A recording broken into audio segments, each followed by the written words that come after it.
ಇಂದು ಮನುಷ್ಯ ತನ್ನ ಅಮೂಲ್ಯವಾಗಿರುವಂತಹ ಜೀವನವನ್ನ ಬೇರೆಯವರನ್ನ ನೋಡುತ್ತಾ, ಅವರಲ್ಲಿರುವಂತಹ ಕುಂದುಕೊರತೆಗಳನ್ನ ಮಾತ್ರ ನೋಡುತ್ತಾ ತನ್ನ ಜೀವನವನ್ನ ವ್ಯರ್ಥವಾಗಿ ಕಳೀತಾ ಇದ್ದಾನೆ. ಆದ್ರೆ ಅದೇ ವ್ಯಕ್ತಿ ಯಾವಾಗ ತನ್ನ ಕಡೆ ಎಚ್ಚರಿಕೆ ಕೊಟ್ಕೊಂಡು ತನ್ನಲ್ಲಿರುವಂತಹ ಗುಣಗಳನ್ನ ಅಥವಾ ತನ್ನಲ್ಲಿರುವಂತಹ ಕರೆಕ್ಷನ್ಸ್ ಅನ್ನ ಮಾಡ್ಕೊಂಡಿದ್ರೆ ಅವನಿಗೆ ಎಷ್ಟೋ ದೊಡ್ಡ ಮಹಾತ್ಮನ ಸ್ಥಿತಿಗೆ, ಅಷ್ಟು ಶ್ರೇಷ್ಠವಾದಂತ ಸ್ಥಿತಿಯನ್ನ ಹೊಂದಲಿಕ್ಕೆ ಸಾಧ್ಯ. ಆದರೆ ಆ ಒಂದು ಎಚ್ಚರಿಕೆ ಇವತ್ತು ಮನುಷ್ಯನಲ್ಲಿ ಇಲ್ಲದಾಗಿದೆ. ಆದ್ದರಿಂದನೇ ಪ್ರತಿಯೊಂದು ನಿಮಿಷನೂ ಅವನು ಸ್ವಯಂ ತನ್ನ ಜೀವನದ ಬಗ್ಗೆನೆ ತನಗೆ ಎಷ್ಟೊಂದು ದುಷ್ಟಕರ ಅಂತ ಅನ್ಸುತ್ತೆ, ಸ್ವಯಂ ಬಗ್ಗೆ ಎಷ್ಟು ದೌರ್ಭಾಗ್ಯ ಅಂತ ಸ್ವಯಂ ತಿಳ್ಕೊಳ್ಳುವಂತ ಸ್ಥಿತಿಯಲ್ಲಿ ಬಂದಿದ್ದಾನೆ. ಅದಕ್ಕೆ ನಮ್ಮ ಜೀವನದಲ್ಲಿ ನಮಗೆ ಬಹಳ ಈಸಿ, ಬಹಳ ಸಹಜ ಮತ್ತೊಬ್ಬರಲ್ಲಿರುವಂತಹ ಕುಂದುಕೊರತೆಗಳನ್ನ ಹುಡುಕ್ಲಿಕ್ಕೆ.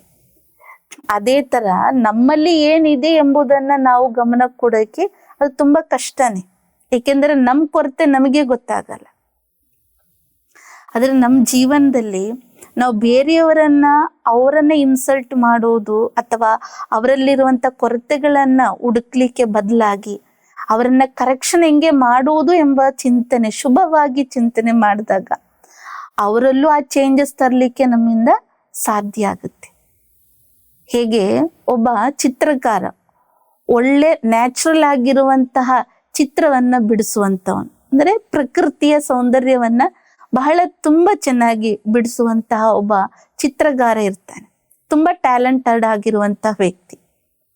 ಒಂದಿನ ಅವನ ಮನಸ್ಸಲ್ಲಿ ಒಂದು ಆಲೋಚನೆ ಬಂತು, ನಾನು ಬಿಡಿಸುವ ಪ್ರತಿಯೊಂದು ಚಿತ್ರ ನನಗೇನೋ ಅದು ತುಂಬಾ ಒಳ್ಳೇದಾಗಿ, ತುಂಬಾ ಸೌಂದರ್ಯವಾಗಿ ಅಥವಾ ಬ್ಯೂಟಿಫುಲ್ ಆಗಿ ಅನಿಸ್ತಾ ಇದೆ, ಅದರಲ್ಲಿ ಯಾವುದೇ ಕೊರತೆ ನನಗೆ ಕಂಡು ಬರ್ತಾ ಇಲ್ಲ. ಆದ್ರೆ ಪ್ರತಿಯೊಬ್ಬರಿಗೂ, ಜನಗಳಿಗೂ ಕೂಡ ಅದೇ ರೀತಿ ಅನಿಸ್ತಾ ಇದೆಯಾ? ನಾನು ಬಿಡಿಸುವ ಚಿತ್ರದಲ್ಲಿ ಏನಾದ್ರೂ ಮಿಸ್ಟೇಕ್ಸ್ ಇದೆಯಾ? ಅದನ್ನ ಕಂಡುಹಿಡಿಯಲಿಕ್ಕಾಗಿ ಅವನ ಬುದ್ಧಿಯಲ್ಲಿ ಒಂದು ಐಡಿಯಾ ಬರುತ್ತೆ. ಅಂದ್ರೆ ಮಾರ್ಕೆಟ್ ಎಲ್ಲಿ ಜನಗಳು ಸೇರ್ತಾರೋ ಆ ಒಂದು ಮಾರ್ಗ ಮಧ್ಯದಲ್ಲಿ ಅವನು ತಾನು ಬಿಡಿಸಿರುವಂತಹ ಚಿತ್ರವನ್ನ ತೂಗಾಕ್ತಾನೆ. ಅದರ ಕೆಳಗಡೆ ಸಣ್ಣದಾಗಿ ಬರ್ದಿರ್ತಾನೆ, ಈ ಚಿತ್ರದಲ್ಲಿ ಅಥವಾ ಈ ಪಿಕ್ಚರ್ ಅಲ್ಲಿ ನಿಮಗೆ ಏನಾದ್ರೂ ಮಿಸ್ಟೇಕ್ ಕಂಡ್ರೆ ಅದನ್ನು ಗುರುತಿಸಿ ಅಂತ. ಅವನು ತುಂಬಾ ಖುಷಿಯಿಂದ, ತುಂಬಾ ಸ್ವಯಂ ಅಭಿಮಾನದಿಂದ ಮನೆಗೆ ಹೋಗ್ತಾನೆ. ಅಂದ್ರೆ ತನ್ನ ಚಿತ್ರದ ಬಗ್ಗೆ ತನಗೆ ತುಂಬಾ ಕಾನ್ಫಿಡೆನ್ಸ್ ಇತ್ತು. ಅಂದ್ರೆ ಅದರಲ್ಲಿ ಯಾವುದೇ ಕೊರತೆ ಇಲ್ಲ, ನಾನು ತುಂಬಾ ಚೆನ್ನಾಗಿನೇ ಬಿಡಿಸಿದ್ದೀನಿ, ತುಂಬಾ ಚೆನ್ನಾಗಿದೆ ಎಂಬ ಆ ಒಂದು ಕಾನ್ಫಿಡೆನ್ಸ್ ಅಲ್ಲಿ ಬಹಳ ಖುಷಿಯಿಂದನೇ ಅವನ ಮನೆಗೆ ಹಿಂದಿರುಗಿ ಬರ್ತಾನೆ. ಮಾರನೇ ದಿನ ಬೆಳಿಗ್ಗೆ ತನ್ನ ತಾಯಿ ಹತ್ರ ಹೇಳಿರ್ತಾನೆ, ಅಮ್ಮ, ನಾನು ಈ ರೀತಿ ನಾನು ಬಿಡಿಸಿರುವಂತ ಚಿತ್ರವನ್ನ ಈ ರಾಸ್ತೆ ಮಧ್ಯದಲ್ಲಿ ನಾನು ತೂಗಾಕಿದ್ದೀನಿ ಒಂದು ಮರದ ಮೇಲೆ. ಆ ಚಿತ್ರದಲ್ಲಿ ನಾನು ಈ ರೀತಿ ಬರ್ದಿದ್ದೇನೆ, ಅಂದ್ರೆ ಇದರಲ್ಲಿ ಏನಾದ್ರೂ ಮಿಸ್ಟೇಕ್ ಇದ್ರೆ ನೀವು ಗುರುತಿಸಿ ಅಂತ. ಆಗ ಅಮ್ಮ ಹೇಳಿದ್ರು, ಸರಿ ಮಗ, ನೀನ್ ಹೋಗಿ ನೋಡ್ಕೊಂಡ್ ಬಾ.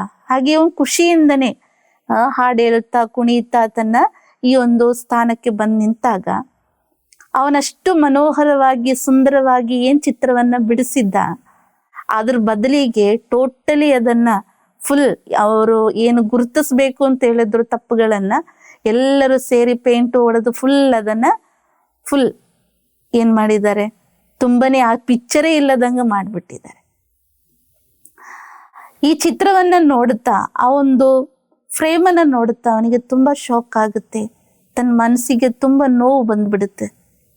ನಾನು ಎಷ್ಟು ಸುಂದರವಾಗಿ ಬಿಡಿಸಿರುವಂತ ಚಿತ್ರದಲ್ಲಿ ಎಲ್ಲರೂ ತಮ್ಮ ತಮ್ಮ ಏನ್ ಮಿಸ್ಟೇಕ್ ಅಂತ ಅವ್ರವ್ರಿಗೆ ಅನ್ಸುತ್ತೋ ಅದ್ರ ಬಗ್ಗೆ ಎಲ್ಲ ಗೀಚಿ ಹಾಕಿದ್ರು. ವಾಪಸ್ ಮನೆಗ ತುಂಬಾ ದುಃಖ ಪಟ್ಕೊಂಡು ಮೂಡ್ ಆಫ್ ಆಗಿ ಮನೆಗೆ ಬಂದು ತನ್ನ ರೂಮಲ್ಲಿ ಬಂದಾಗಿರ್ತಾನೆ. ಹಾಗಿದು ನೋಡುತ್ತೆ ಎಷ್ಟು ಸೈಲೆಂಟ್ ಆಗಿದ್ದಾನೆ ಮಗ ಅಂತ ತಾಯಿ ಬಂದು ನೋಡಿದಾಗ, ಏನಾಯ್ತು ಮಗ ಅಂತ ಕೇಳಿದಾಗ ಅವನೇನ್ ಮಾತಾಡಕ್ಕೆ ಹೋಗಿಲ್ಲ. ಯಾಕೆಂದ್ರೆ ಅಷ್ಟೊಂದು ದುಃಖ, ಅಷ್ಟೊಂದು ಶಾಕ್ ಆಗಿತ್ತು. ಆಮೇಲೆ ಮಗ ಹೇಳ್ತಾನೆ ತಾಯಿಗೆ, ನಾನು ಬಿಡಿಸಿರೋ ಚಿತ್ರದಲ್ಲಿ ಟೋಟಲಿ ಎಲ್ಲವೂ ಮಿಸ್ಟೇಕ್ ಇತ್ತು ಅಂತ. ಅಂದ್ರೆ ಆ ಪಿಕ್ಚರೇ ಇರ್ಲಿಲ್ಲ ಅಲ್ಲಿ, ಆ ರೀತಿ ಅವ್ರು ಮಾಡಿದ್ರು.